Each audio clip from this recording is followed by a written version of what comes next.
sleepy from the heat, she would sit under her acacia tree.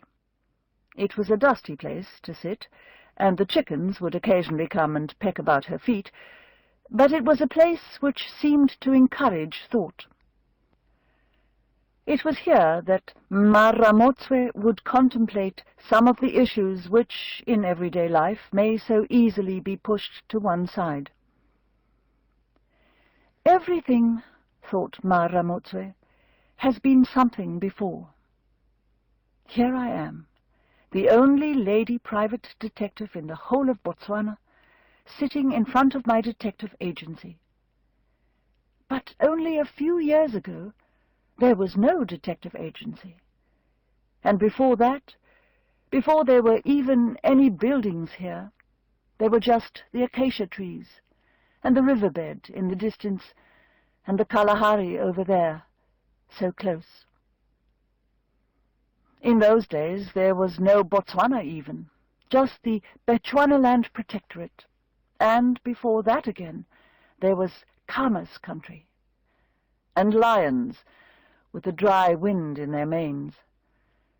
But look at it now, a detective agency right here in Gaborone, with me, the fat lady detective, sitting outside and thinking these thoughts about how what is one thing today becomes quite another thing tomorrow. Maramotswe set up the #1 Ladies' Detective Agency with the proceeds of the sale of her father's cattle.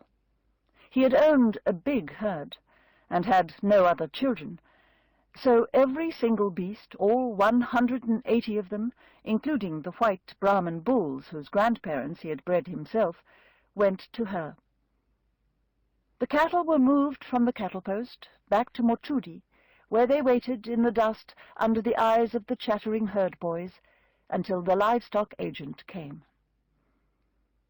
They fetched a good price, as there'd been heavy rains that year and the grass had been lush. Had it been the year before, when most of that southern part of Africa had been wrecked by drought, it would have been a different matter. People had dithered then, wanting to hold on to their cattle, as without your cattle you were naked. Others, feeling more desperate, sold, because the rains had failed year after year, and they had seen the animals become thinner and thinner.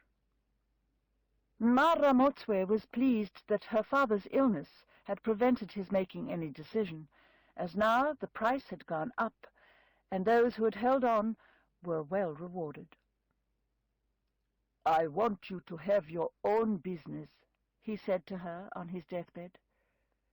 "You'll get a good price for the cattle now. Sell them and buy a business. A butchery, maybe. A bottle store. Whatever you like." She held her father's hand and looked into the eyes of the man she loved beyond all others, her daddy, her wise daddy, whose lungs had been filled with dust in those mines, and who had scrimped and saved to make life good for her. It was difficult to talk through her tears, but she managed to say,